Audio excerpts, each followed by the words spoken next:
యాకోబు రాసిన పత్రిక 4వ అధ్యాయం 1 నుంచి 10 వచనాలు మనం మార్చి చదువుకుందాం. యాకోబు రాసిన పత్రిక 4వ అధ్యాయం 1 నుంచి 10 వచనాలు మనం మార్చి చదువుకుందాం. మీలో యుద్ధములను పోరాటములను దేని నుండి కలుగుతున్నవి? మీ ఆవరణలో పోరాడు మీ భోగొచ్చ నుండి కదా.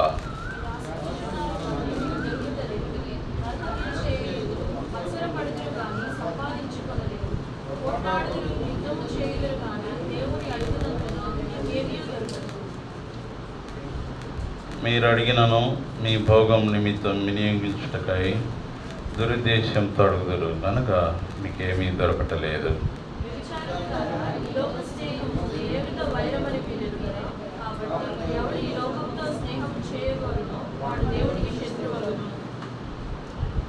ఆయన మన యందు నివసింపజేసిన ఆత్మ మత్స్యపడినంతగా అపేక్షించునని లేఖనం చెప్పున్నది వ్యర్థమవుకున్నారా?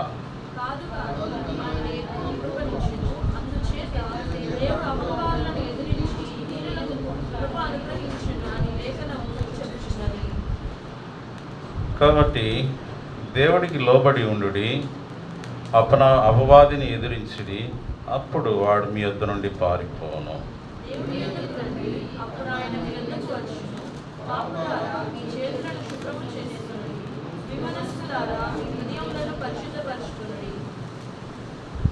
వ్యాకులపడుడి, దుఃఖపడుడి, ఏడువుడి, మీ నవ్వు దుఃఖమునకు మీ ఆనందం చింతకు మార్చుకొనడి.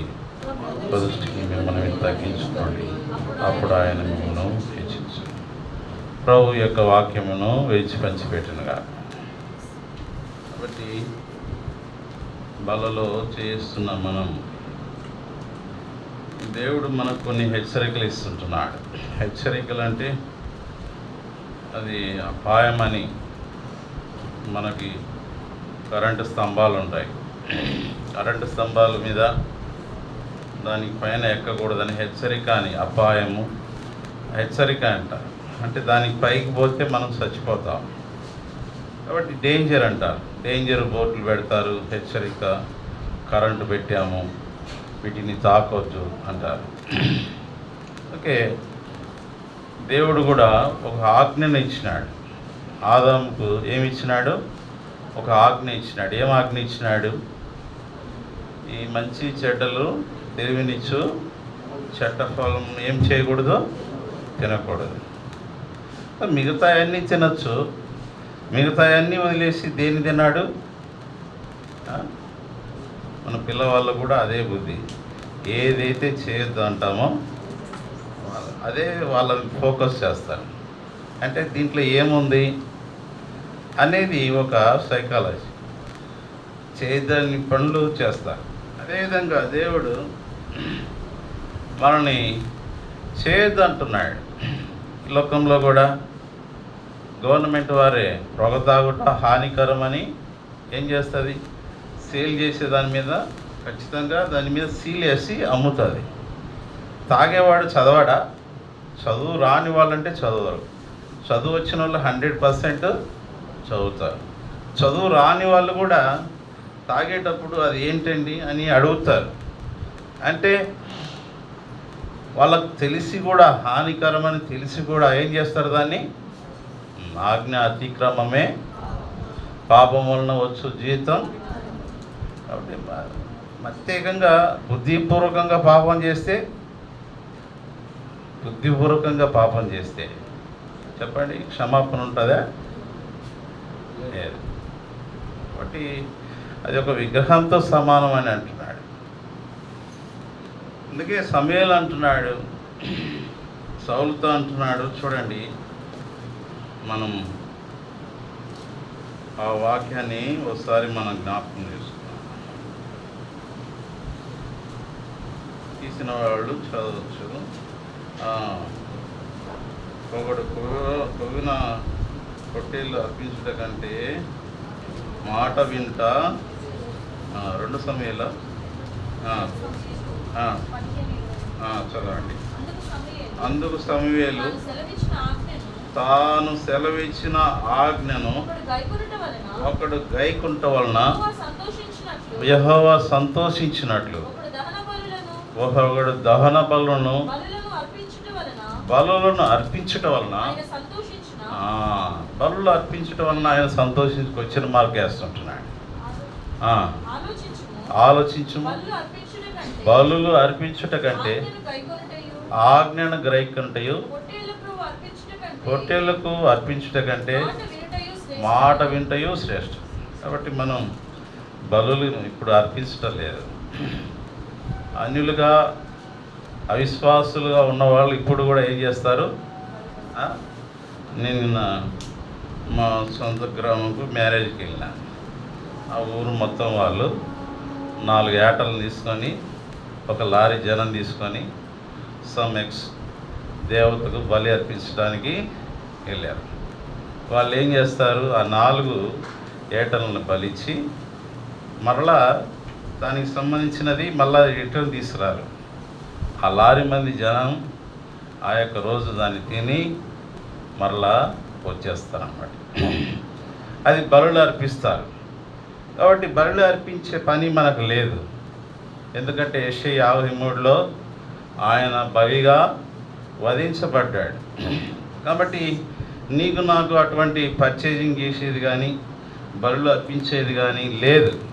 ఎందుకంటే మనం పాపం చేసినప్పుడు యేసుక్రీస్తు రక్తం ద్వారా కడగబడ్డ ద్వారా మన పాపాలన్నీ ఏం చేయబడతాయి?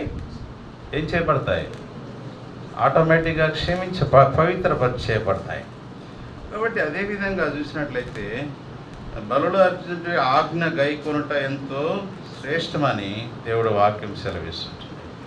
ఇక్కడ చూసినట్లయితే మనం చదవబడిన వాక్యంలో కొన్ని విషయాలు ఉన్నాయి. యాకోబు 4వ అధ్యాయంలో చూసినట్లయితే మనం చదవబడిన విషయాల్లో కొన్ని విషయాలు మనకు ఇక్కడ ఉన్నాయి. దాన్ని మనం కొంతసేపు ధ్యానించగలం. యాకోబు 4వ అధ్యాయంలో చూసినట్లయితే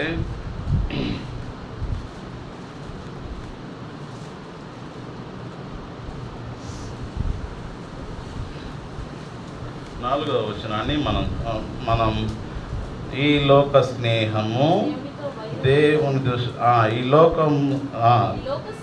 ఈ లోక స్నేహము విరుగరా. కాబట్టి ఎవడు లోకంతో స్నేహం చేయగోరునో మనం ఏమవుతాం చెప్పండి?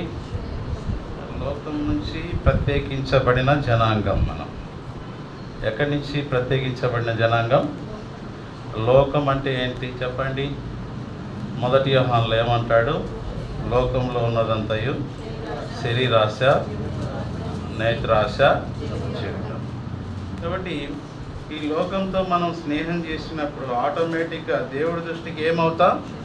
శత్రువు అవుతాం. కాబట్టి ప్రియులారా, మనము దేవుడి దృష్టికి శత్రువు అవుతాం. యాక్చువల్లీ మనుషుల దృష్టికి శత్రువు అయితే పర్లేదు, ఒక దినంలో మళ్ళా మిత్రులు అవుతాం. మరి దేవుడి దృష్టికి శత్రువులు అయితే మరలా ఇంకెక్కడికి పోయినా మన అంతా. కాబట్టి ఇది చాలా మరి కఠినమైనది. కాబట్టి ఇంకా విషయం చూసినట్లయితే ఈ 6వ వచనాన్ని కూడా చదివితే కాదు కానీ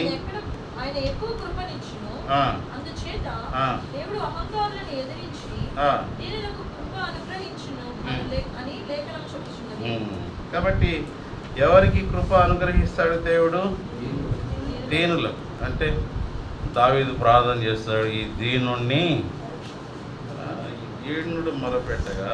చూడండి, కీర్తనలు అంటాడు. కీర్తనలు 34:6లో చూడండి, చదవండి. 6వ వచనం, 34:6వ వచనం చదవండి. ఈ దీనుడు మొరపెట్టగా కాబట్టి అతని శ్రమలన్నిటి నుండి. కాబట్టి ప్రభు దృష్టిలో దావీదు ఎవరు? దావీదు మహారాజు. కాబట్టి దావీదు మహారాజు ఏమంటున్నాడు? ప్రభు దృష్టిలో రాజు అవన్నీ పక్కన పెట్టాడు. కాబట్టి ప్రభు దగ్గరికి వచ్చినప్పుడు మనకు కలిగిన స్టేటస్ అంతా ఏం చేయాలా, అది పక్కన పెట్టాలి. దాన్ని మనం కలిగిన దాన్ని ప్రభు దగ్గరికి తీసుకుపోకూడదు. దావీదు అంటున్నాడు, ఈ దీనుడు మొరపెట్టగా యెహోవా ఆలకించాడు. కాబట్టి ప్రభు సన్నిధిలో మనము తగ్గించుకునే గుణం కూడా చాలా అవసరమైంది. అందుకే యేసుక్రీస్తు ప్రభువారు ఒక ఉపమానం చెప్తాడు. ఒకటి ఇద్దరు ప్రార్థన చేయడానికి వచ్చినప్పుడు ఒకటి తను తాను ఏం చేస్తుంటున్నాడు, చూడండి మత్తయి సువార్త 18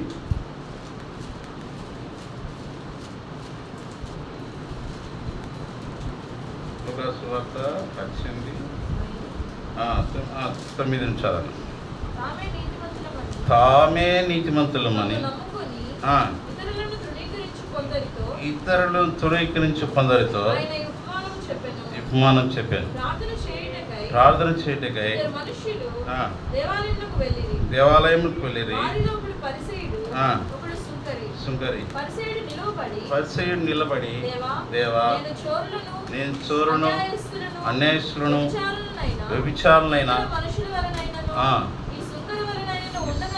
ఈ సుంకర వలనే ఉండటందుకు.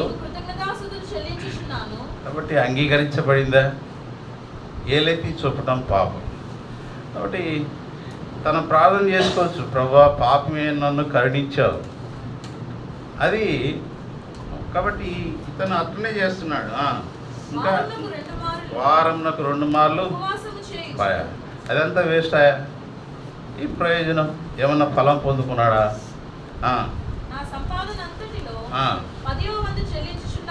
అంగీకరించాడా? ఉపవాసాలకు పోయా, ఇంకా దశంభాగాలకు పోయా, తన నీతి పోయా.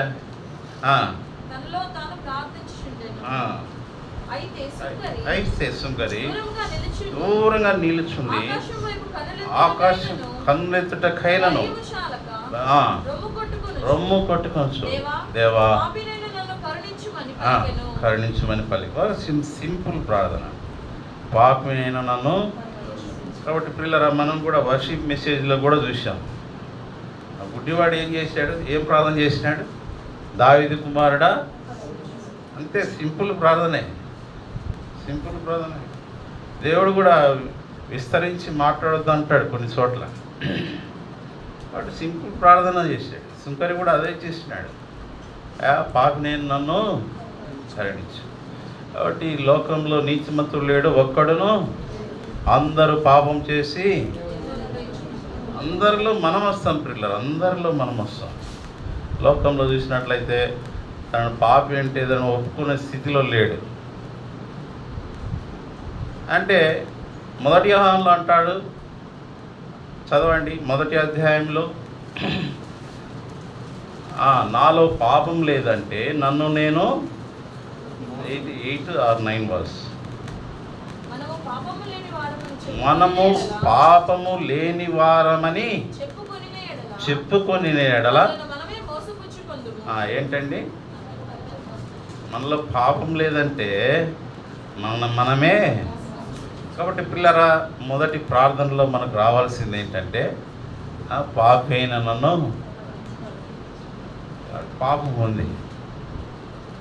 పాపం ఉందండి ఖచ్చితంగా. కాబట్టి అది మన పాప బీజంలో నుండి పుట్టిన వారం. ఎందుకంటే దావీదు అంటాడు, నా తల్లి.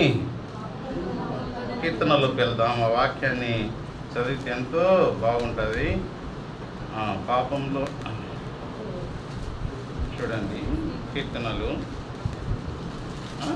51 5వ వచనం చదవండి. 51:5 కీర్తనలు.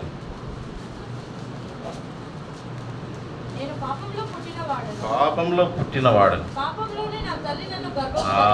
కాబట్టి పాపంలోనే నా తల్లి గర్భం. కాబట్టి ఈ పాపం అనేది అందరికీ సంక్రాంతమైంది. దైవజనుడు మా ఇంటికి దైవజనుడు ఇంటి దగ్గర గాస్పల్ మీటింగ్ చెప్పడానికి వచ్చాడు. ఇంటి దగ్గర సాధారణంగా గాస్పల్ మీటింగ్ చెప్తే దాని యొక్క ఉద్దేశం ఏంటి? ఎవరైతే రక్షణ లేదో అన్నిలో వాళ్ళకు సువార్త వినిపించాలి. కాబట్టి ఇన్వైట్గా బంధుమిత్రుల్ని కొంతమంది ఇన్వైట్ చేశాం. కాబట్టి మనుషులందరూ పాపం చేసిన వారు అని దైవజనుడు చెప్తున్నాడు.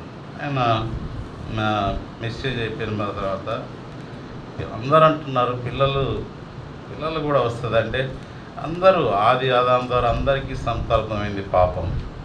కాబట్టి అది ఆ విషయాన్ని వాళ్ళు జీర్ణించుకోలేకపోయారు. పిల్లలు ఏం పాపం చేస్తారండి? పాపం ఆటోమేటిక్గా సంప్రాప్తమైందండి అంటే పిల్లలు ఎట్ట పాపం చేస్తారండి వచ్చింది. కాబట్టి పిల్లరా, మనం ఇక్కడ దావీదు అంటాడు కీర్తనలు 51:5 చూసినట్లయితే, నేను పాపములో పుట్టినవాడను, పాపములోనే నా తల్లి. కాబట్టి దావీదు తన జీవితంలో సత్యాన్ని ఎరిగినటువంటి వాడు. అందుకే నా హృదయానుసారుడైన దావీదు. కాబట్టి దావీదు విషయంలో మరి ప్రవక్త దగ్గర వచ్చి నువ్వు పాపం చేసావా అంటే ఎమ్మటే తన యొక్క జీవితంలో కన్ఫెషన్ చేసుకోవడానికి సిద్ధపడుతూ వచ్చాడు. అది ఆత్మీయత అనేది ఎదిగిన వాళ్ళ యొక్క లక్షణం అన్నది. దేవుడు వాక్యం ఏదైనా కొన్ని విషయాలు మనం దేవుడు వాక్యం వెలుగులో మనకు గుచ్చినట్లయితే ఆ విషయాన్ని మనం సరిచేసుకోవాల్సిన బాధ్యత మనది. సరిచేసుకొని దాన్ని విడిచిపెట్టవలసిన బాధ్యత మనది. అదేవిధంగా ఆ విషయంలో చూసినట్లయితే దావీదు అంటున్నాడు. మరి ఇంకా ఈ విధంగా 18వ అధ్యాయంలోకి వస్తే లూకా సువార్త 18వ అధ్యాయంలో చూసినట్లయితే మనం 14వ వచనాన్ని కూడా చదువుదాం. అతని కంటే ఇతడు నీతిమంతుడిగా తీర్చబడి తన ఇంటికి వెళ్ళినని మీతో చెబుతున్నాడు. తన్ను తాను హెచ్చించుకున్నవాడు తగ్గింపబడనని, తన్ను తాను తగ్గించుకున్నవాడు హెచ్చించబడని చెప్పి. కాబట్టి పిల్లలు, ఇది దేవుడు చెప్పిన ఒక ఫార్ములా. నా యొక్క విశ్వాస జీవితంలో క్రైస్తవ జీవితం అనేది తగ్గించుకునే జీవితం. అది ప్రభు సన్నిధిలో మరి ముఖ్యంగా ఎంతో తగ్గించుకోవాల్సిన. మీరు ఇంకా చూడండి 15వ వచనం కూడా 16వ వచనం కూడా చదవండి.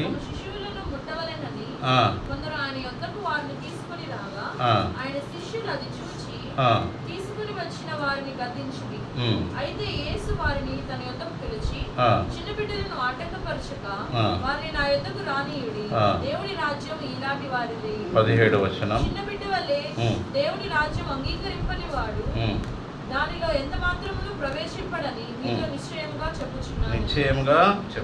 కాబట్టి ఇది మనం యాకోబు రాసిన పత్రిక 4వ అధ్యాయంలోనికి మరలా వస్తాం. ఈ తగ్గింపు గురించి కొన్ని విషయాలు చెప్పుకుందాం. చూడాలి, మనం ఇంకా ఏముంది? దేవుడు అహంకారాన్ని ఎదిరించి దీనులకు కృప అనుగ్రహించునని లేఖనము చెప్పుచున్నది. 7వ వచనాన్ని కూడా మనం చదువుతాం. కాబట్టి దేవునికి లోబడి ఉండడి, అపవాదిని ఎదిరించుడి, అప్పుడు వాడు మీ యొద్ద నుండి ఏం చేస్తాడు? కాబట్టి దేవుడు ఇంకా పేతురులో చూసినట్లయితే, పేతురులో ఒక వాక్యాన్ని చదువుకున్నాం.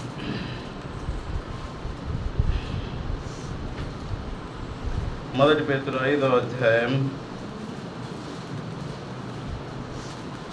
5వ వచనం చదువుకుందాం. 5:6. మీరు పెద్దలకు లోబడి ఉండుడి. మీరందరూ ఎదుటివాని ఎడల దీన మనస్సు అను వస్త్రము ధరించుకొని మిమ్మల్ని అలంకరించుకొనుడి. దేవుడు అహంకారులను ఎదిరించి దీనులకు కృప అనుగ్రహించును. దేవుడు తగిన సమయమందు మిమ్మల్ని హెచ్చించినట్లు ఆయన బలిష్టమైన చేతి కింద. కాబట్టి ఆయన బలిష్టమైన చేతి కింద ఎట్లా ఉండాలంట? దీన మనస్కులై. కాబట్టి దానికి సమయం అని ఉంటుంది. తగిన సమయమందు దేవుడు మిమ్మల్ని ఏం చేస్తాడు? హెచ్చిస్తాడు. కాబట్టి తగిన సమయమందు హెచ్చిస్తాడు. ఆ సమయం వరకు ఏం చేయాలా? ఎట్లా ఉండాలంట? తగిన సమయం. యోసేపు జీవితంలో యోసేపు అనుకోవచ్చు, దేవుడు నన్ను ఎడబాసినాడా? ఎన్ని సంవత్సరాలు జైల్లో ఉన్నాడు?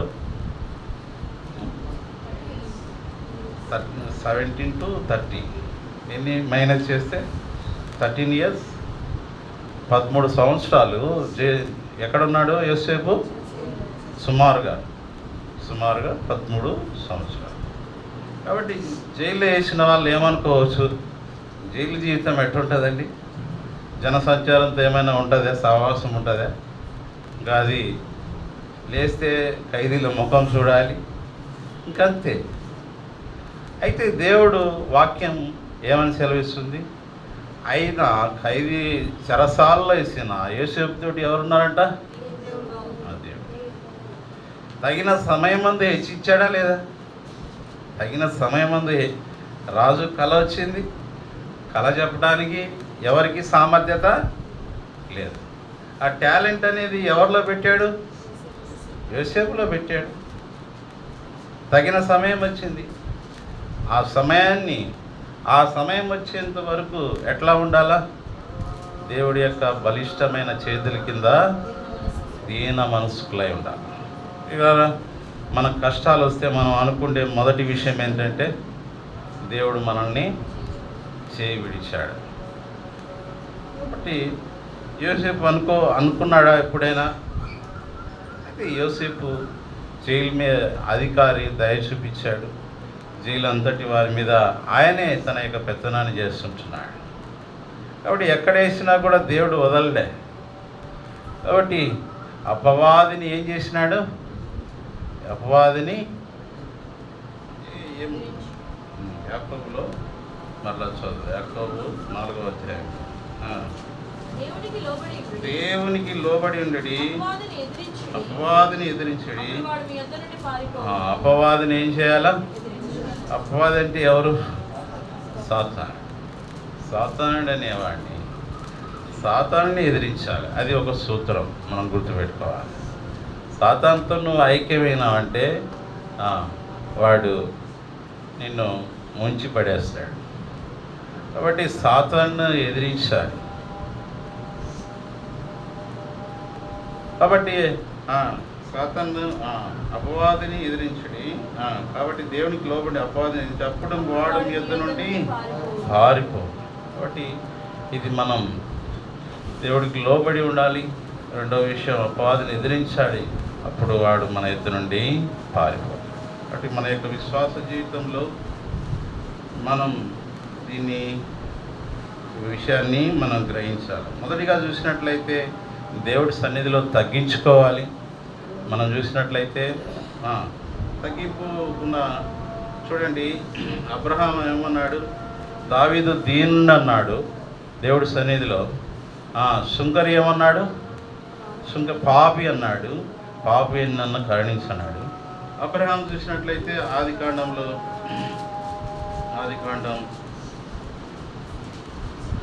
18వ అధ్యాయం 27వ వచనం. దేవుడు అందుకు అబ్రహాము, ఇదిగో ధూళియు బూడిదే నేను ప్రభువుతో మాట్లాడా. ఏమంటున్నాడు అబ్రహాము? బూడిదే అంటున్నాడు, మరలా ధూళి అంటున్నాడు. కాబట్టి అబ్రహాము యాక్చువల్లీ గొప్ప వ్యక్తి, ఆశీర్వదించబడిన జనం. కాబట్టి అబ్రహాము గొప్ప మనుషుడు. ఆయన దేవుడు అతన్ని ఆశ్రయించాను. అన్ని విషయాల్లో అబ్రహాంను ఆశ్రయించాను.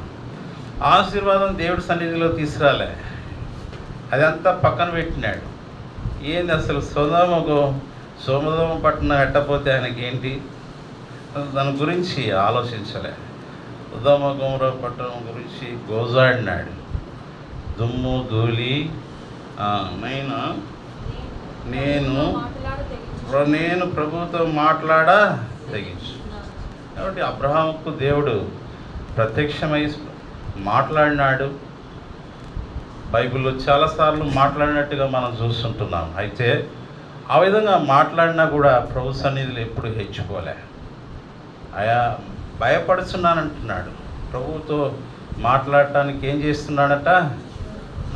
కాబట్టి యెహోవాయందు భయభక్తులే జ్ఞానమునకు, ఐశ్వర్యమునకు, దీర్ఘాయువునకు సమస్తమును కేంద్రీకృతమైంది దేవుడి యందు భయభక్తులే.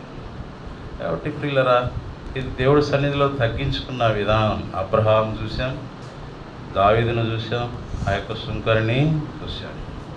కాబట్టి తను తాను తగ్గించుకున్నవాడు, తను తాను హెచ్చించుకున్నవాడు. పిల్లరా, మనం చేసే కార్యాలన్నిటినీ ప్రభు చూస్తుంటున్నాడు. దావీదు అంటాడు, నేను కూర్చుండుట అంతా చూస్తుంటున్నాడు. నీకు మరుగైంది ఏం లేదు. ప్రార్థనలో అవన్నీ చెప్పవలసిన అవసరం ఉందా? సుంకరి ఆ యొక్క పరిసయుడు చూసినట్లయితే అవన్నీ చెప్పుకోవాల్సిన అవసరం ఉందా? ప్రభుకు తెలియదా? అయితే అది హెచ్చించుకున్న విధానాన్ని దేవుడు అంగీకరించాల. ఎవరు రిజెక్ట్ చేశాడు? అనేక విశ్వాస జీవితంలో మనం ఏం చేసేదన్నది ప్రతి వానికి వాని క్రియల చొప్పున ఏమన్నాడు? ప్రకటన గ్రంథంలో చదువుకుందాం, 22వ అధ్యాయం. సిద్ధపరిచిన జీతం ఇదిగో త్వరగా వచ్చుచున్నాను, వాని క్రియ చొప్పున ప్రతి వానికి ఇచ్చుటకు నేను సిద్ధపరిచిన జీతము నా యొద్ద ఉన్నది. ప్రభు ప్రయాసన క్రీస్తునందు మీ ప్రయాస ప్రభునందు. కాబట్టి మన ప్రయాస ప్రభునందు వ్యర్థం కాదు. మన ప్రయాస పడేది ప్రభు చూస్తుంటున్నాడు.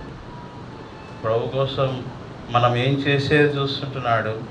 అయితే వాని క్రియల చొప్పున సిద్ధపరిచిన జీతం ఎవరి దగ్గర ఉందంట? ఎవరి దగ్గర ఉంది? ప్రభు దగ్గర ఉంది. అది ప్రభు తీసుకొని వస్తాడు. కాబట్టి అప్పటి వరకు మనం దీన మనసుకులై ఎవరి కింద ఉండాలంట? చెప్పండి, ఎవరి కింద ఉండాలా? దేవుడి యొక్క బలిష్టమైన చేతి కింద ఉండాలి.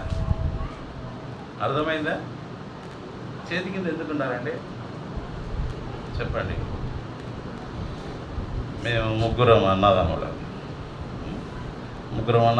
అయితే మూడో వాడినిగా ఎందుకు ఉంచుకుందంటే మా అమ్మ, ఇద్దరు మగపిల్లలు కదా, ఒక ఆడపిల్ల పుడితే చేదోడు వాదోడు కాబట్టి అది ఉంచుకుంది. అయితే ఏమైంది, నేను కూడా మగవాడిని. ఇప్పుడు ఏం చేయాలి? నేను చిన్నవాడిని. మా మదరు ఎప్పుడు కిచెన్లో పని చేసేటప్పుడల్లా ఇంట్లో నేను ఆమె చేతి కింద ఉంటాను.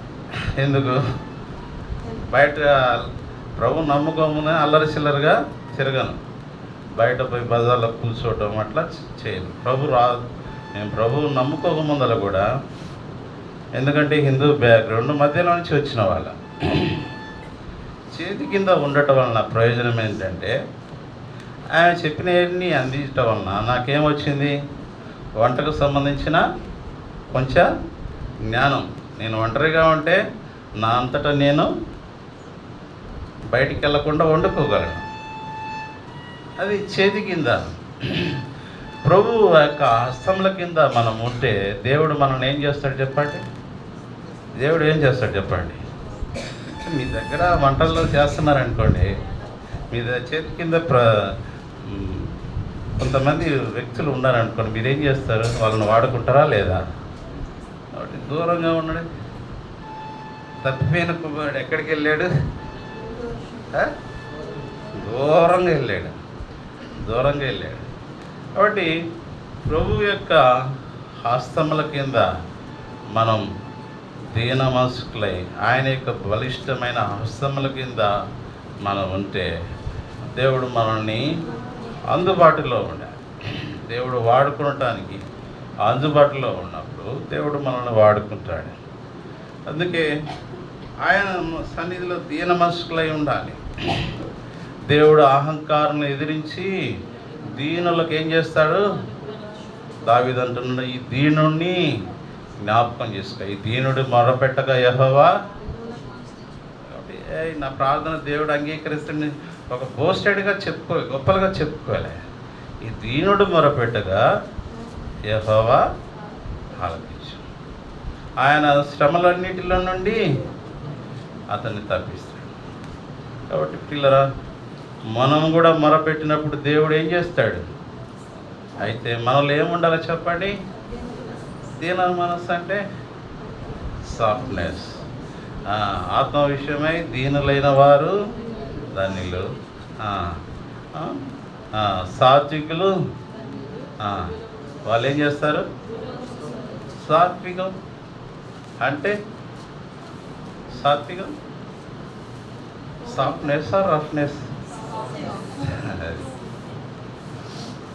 కాబట్టి మోషే ఎటువంటి వాడు చెప్పండి? రఫా సాఫ్టా చెప్పండి? సాఫ్టే. రఫ్ ఉన్నప్పుడు వాడుకోలే, 40 సంవత్సరాలు తిప్పాడు బాగా. ఇప్పుడు నా వల్ల కాదు, నేను చేయలేను అన్నప్పుడు నువ్వే నాకు కావాలన్నాడు. అంటే ఎప్పుడు అన్నాడు? 40 సంవత్సరంలో ముందరకు వచ్చాడు. నువ్వు ఆగు బాబు అన్నాడు. మళ్ళా ఎప్పుడు వచ్చాడు? ప్రభు సేవ చేయడు ఎప్పుడు వచ్చాడు? 80లో వచ్చాడు. అంటే 120 సంవత్సరాలు ఆయన జీవించాడు. 40 సంవత్సరాలు ఆయన సకల విద్యలు. కాబట్టి అరణ్యంలో మరి గొర్రెలు కాచుకుంటూ మరి ప్రభు మోషే తన ఇల్లంతటిలో నమ్మకమైన వాడని దేవుడే సాక్ష్యం పలుకుతూ వచ్చాడు. రెండో విషయం సాత్వికుడు అని తన గురించి చెప్తూ వచ్చాడు. అంటే ఈ సాత్వికత్వం అనేది ప్రభువుకి దేవుడి బిడ్డలైన వారికి ఉన్న ఒక లక్షణం. కాబట్టి ఎవరైతే సాఫ్ట్గా ఉంటారో వాళ్ళతో ఎక్కువ మంది మాట్లాడటానికి ఇష్టపడతారు. ఎందుకు? రఫ్ అండ్ టఫ్గా ఉన్న వాళ్ళ చేత లేదు మాట్లాడలేదు అంటారు, సాధారణంగా విషయం. అయితే మన దేవుడు ఎటువంటి దేవుడు చెప్పండి? సాత్వికుడు. తన యొక్క బిడ్డలైన వారు కూడా అదే యొక్క ఫ్రేమ్లో ఉండాలని దేవుడు ఇష్టపడుతున్నాడు. కాబట్టి యాకోబులోకి వస్తాం. యాకోబు 4వ అధ్యాయంలో ఇంకా కొంత విషయాన్ని మనం 4వ అధ్యాయం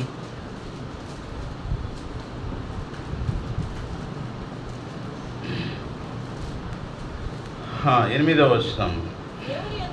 దేవుని యొద్దకు రండి, అప్పుడు ఆయన మీ యొద్దకు వచ్చును.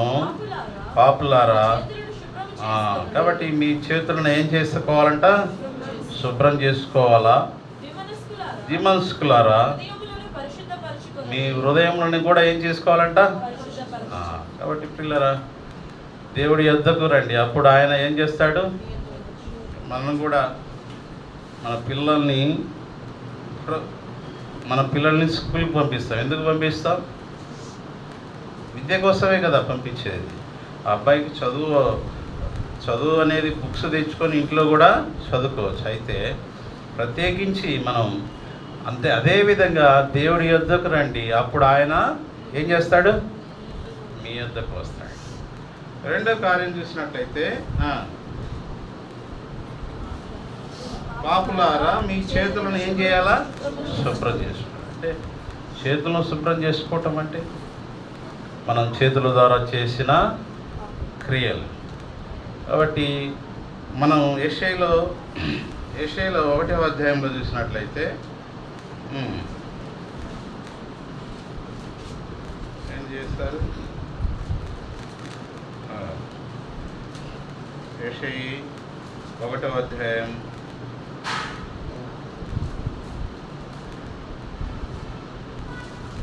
15వ వచనం. మీరు చేతులు చాపినప్పుడు మిమ్మల్ని చూడక నా కన్నులు ఏం చేస్తానంట? ఎందుకు? చదవండి. మీరు బహుగా ప్రార్థన చేసినాను, నేను వినను అంటున్నాడు. మీ చేతులు ఏం చేసిందట? రక్తంతో నిండి. దావీదును దేవుడు ఏం చేసినాడు? అన్నీ మందిరానికి సమస్తాన్ని ఇచ్చినాడు. ఆయన మందిరాన్ని ఏం చేయకూడదన్నాడు? ఎందుకు? నీ చేతులతో రక్తాన్ని. దావీదు విషయంలో చూసినట్లయితే కత్తి చేతిలో ఉంటే ఎంతమందినైనా ఏం చేస్తాడు? ఎంతమందినైనా ఏం చేస్తాడు? ఒక ప్రైజ్ చెప్తే ఒక 1000 మందిని కత్తితో నరకాల శత్రువులను అంటే ఏం చేస్తాడు దావీదు? దానికి దాంట్లో డౌట్ లేదు. అంటే ప్రభు నామం బట్టి వెళ్తాడు. అంటే దేవుడు యుద్ధాలను జరిగించాడు, దాంట్లో తప్పు లేదు. అయితే దేవుడు అన్నాడు, నీ చేతులు ఏం చేసావు? రక్తం ఒలికించినవాడు. అయితే నువ్వేం చేయకూడదు. కాబట్టి ఇక్కడ కూడా యెషయాలో చూసినట్లయితే మీ చేతులు రక్తంతో, కాబట్టి మన చేతులను ఏం చేసుకోవాలంట? శుభ్రం చేసుకోవాలి, మన చేతుల ద్వారా చేసిన పాపాలు. కాబట్టి ప్రభు తన చేతుల్లో గాయపరచబడ్డాయి, చేతుల్లో ఏం చేయబడ్డాయి? చీలలు కొట్టబడుతూ వచ్చాయి, పక్కన బల్లెపోటు పొడవబడుతూ వచ్చింది, దరిదాపు 39 కొరడా దెబ్బలు కొడుతూ వచ్చారు. కాబట్టి ఎందుకంటే ఈ యొక్క మన అతిక్రమితమై యెషయా 53:5 చదవండి. యెషయా 53:5 మన అతిక్రమం బట్టి అతడు గాయపరచబడ్డాడు, మన దోషం బట్టి ఏం చేయబడ్డాడు? కాబట్టి యేసుక్రీస్తు ప్రభు వారు ఎందుకు నలగొట్టబడ్డాడని చెప్పండి? మన దోషములను బట్టి. మన అంటే అది నీకు వస్తుంది, నాయ వస్తుంది, అందరికీ వస్తుంది. ఎందుకంటే లోక పాపమును మోసుకుని దేవుని, కాబట్టి మానవుల యొక్క అతిక్రమములు దోషముల మిత్తమై ఆయన నలగొట్టబడుతూ వచ్చాడు. ప్రియులారా, మరలా అతిక్రమం చేస్తే, మరలా పాపం చేస్తే, మరలా దోషం చేస్తే మరలా ఏం చేసినట్టు? ప్రభుని చెప్పండి, మరలా నలగొట్టినట్టే, మరలా సిలువ వేసినట్టే, మరలా ప్రభుని ఆయాసపరిచినట్టే. అది మనం మానుకోవాలని దేవుడు వాక్యం సెలవిస్తుంది. కాబట్టి యాకోబు 4వ అధ్యాయంలోనికి వస్తాం. యాకోబు పత్రిక 4వ అధ్యాయంలో చేతులను ఏం చేసుకోవాలంట? శుభ్రపరచుకోవాలి. దిమనస్కులారా మీ హృదయంలో ఏం చేయాలంట? కాబట్టి హృదయ శుద్ధి గలవారు వారు ఏం చేస్తారు? మన హృదయం అనేది ఎట్లా ఉండాలో చెప్పండి. మన హృదయం, మన యొక్క ఇల్లును ఎంతో పరిశుద్ధంగా ఉంచుకుంటాం, ఎందుకంటే మనం అక్కడ నివాసం చేస్తుంటున్నాం. దేవుడు ఎక్కడ నివాసం చేయాలని ఇష్టపడుతుంటున్నాడు చెప్పండి? మనలో నివాసం చేయాలని ఇష్టపడుతున్నాడు. భూమి ఆకాశమును అందులో సర్వస్వమును, భూమి ఆకాశంలో ఆయన పట్టజాలవే. అయితే అటువంటి దేవుడు మన హృదయాల్లో నివసించాలని కోరుకుంటున్నాడు. అయితే ఆ హృదయం ఎలా ఉండాలంట? పరిశుద్ధంగా ఉండాలని దేవుడు హెచ్చరిక చేస్తున్నాడు. చేతులు ఏం చేయాలంట? కలుపుకోవాలి. అదేవిధంగా దీన మనస్కులై ఉండాలి. దేవుడు అహంకారం నుంచి దీనులకు, కాబట్టి దీన మనసు, రోసనిలో తగ్గించుకునే తత్వం, దేవుడు ఆజ్ఞలకు లోబడే తత్వం, ఇది మనకు అలవర్చుకోవాలని దేవుడు వాక్యం మనకు ఇక్కడ హెచ్చరిక చేస్తుంటుంది. ఇంకా 9వ వచనం కూడా, వ్యాకులపడి దుఃఖపడి ఏడువుడి మార్చుకునడి అని దేవుడు వాక్యం సెలవుస్తుంది. ఇంకా చూడండి, ప్రభు దృష్టికి మిమ్మల్ని మీరు తగ్గించుకునడి, అప్పుడు ఆయన మిమ్మల్ని ఏం చేస్తాడంట? హెచ్చిస్తాడు. కాబట్టి ఇది మన మైండ్లో ఫిక్స్ అయిపోవాలి. ప్రభు దృష్టికి మిమ్మల్ని మీరు తగ్గించుకోండి, అప్పుడు ఆయన మిమ్మల్ని ఏం చేస్తాడు? హెచ్చిస్తాడు. కాబట్టి దేవుడు వాక్యం ఇట్లా హెచ్చరిక చేస్తుంది. కాబట్టి ప్రభుకు ఆయాస్కరమైన మార్గం అనేది పరీక్షించుకోవాలి. ప్రభు చూడండి, యెషయాలో అంటాడు కదా, యెషయా 43:24 వచనం చదవండి. యెషయా 43వ అధ్యాయం 24వ వచనం తీసిన వాళ్ళు చదవండి.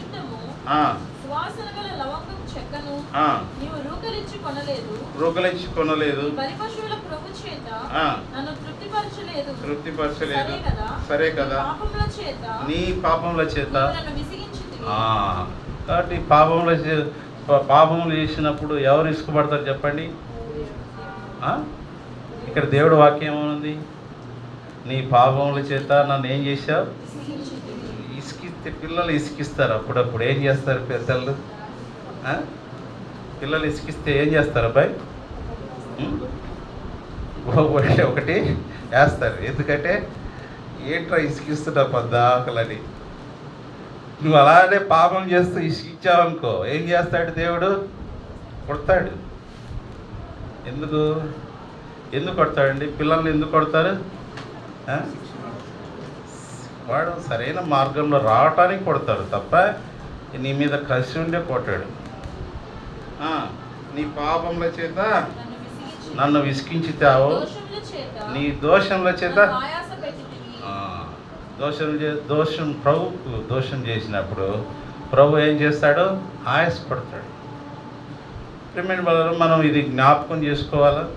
పాపం చేసేటప్పుడు ఇది మనం ప్రభువుకి ఇంత యోసేపడతాడు. దేవుడికి ఇంత గొప్ప విరోధమైన పాపం నేను చేసి ఎట్లా ఉండగలను. కాబట్టి ఇది ఇంకా చూసినట్టయితే చూడండి, కీర్తనలు 139లో కూడా ఒక మాట, 139, 23, 24 వచ్చిన కీర్తనలు 139, 23, 24 వచ్చిన కీర్తనలు 139, 23, చదవండి. దేవా నన్ను పరిశోధించి నా హృదయాన్ని ఎవరు అంటున్నారు? హృదయాన్ని తెలుసుకోమంటున్నాడు. దేవా నన్ను పరిశోధించి నా హృదయాన్ని తెలుసుకున్నాము. నన్ను పరీక్షించి నా ఆలోచనని తెలుసుకున్నాము. నీకు ఆయాసకరమైన మార్గము నా యందు ఉన్నదేమో చూడము. అంటే ప్రభు దగ్గర సెల్ఫ్ టెస్ట్ చేసుకుంటున్నాడు. దావీదు ప్రార్థన చేస్తుంటున్నాడు. అయ్యా నా హృదయాన్ని పరీక్షించండి, నా ఆలోచనలు నీకు సరిపోయినాయా, నీకు ఆయాస్కరమైన మార్గం నా యందు ఉందో పరీక్షించండి ప్రభు అని ప్రభు దగ్గరికి వెళ్తుంటున్నాడు. కాబట్టి మనం కూడా మన యొక్క నడవడిలో, మన యొక్క మాటల్లో, మన యొక్క చూపులో, ప్రవర్తనలో ఎన్నోసార్లు ప్రియులరా ప్రభువుకు ఆయాసపరుచుంటాం, ప్రభువును దుఃఖపరుచుంటాం, ప్రభువును గాయపరుచుంటాం, ప్రభువును మన దోషం బట్టి నలగొట్టబడుతూ వచ్చాడు. కాబట్టి ఇది మనం పరీక్షించుకోవాలి. కొన్ని విషయాలు మనం ధ్యానిస్తూ వచ్చాం. అయితే వాటిలో ప్రభు మనకు ఏవైనా విషయాలు మనకు మాట్లాడబడుతూ వచ్చే సరి చేసుకోవాల్సిన విషయాలు సరి చేసుకోవాలా. ఎక్కడైతే మనం తప్పిపోయామో దేవుడు వాక్యం వెలుగులో, దేవుడు వాక్యం వెల్లడవలసిన వెలుగు కలిగిన దేవుడు వాక్యం సెలవిస్తుంది. ఆ విధంగా దేవుడు వాక్యం వెలుగులో సరి చేసుకొని యోగ్యమైన రీతిలో బలలో చేయుటకు ప్రభు మనకు సహాయం దయచేయండి. మనం ప్రార్థనలో ఉందాం. అలానే ప్రభు బలను సమీపిస్తున్నాం. ప్రార్థన నుండి ప్రభువుకు ఆసమైన మార్గం పరీక్షించుకొని యోగ్యమైన రీతిలో బలలో చేస్తాం.